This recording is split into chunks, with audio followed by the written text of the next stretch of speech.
পঁচিশের বৈশাখ নামটি শুনলেই যেন বাংলা তথা ভারতবাসীর কাছে একটি স্মরণীয় দিন হিসাবে গণ্য হয়। কেন এই দিনটিকে ভারতবাসী এত গুরুত্বপূর্ণ দিন হিসাবে মান্য করেছে?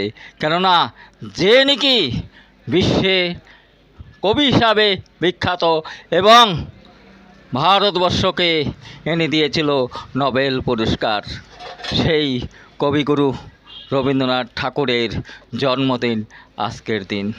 তাই আজকে তাকে আমরা শ্রদ্ধা জানাই, কেননা তার ভাবধারা যেন আমরা মানুষের মনে ছড়িয়ে দিতে পারি, মানুষ যেন মানুষের মতন হয়ে ওঠে।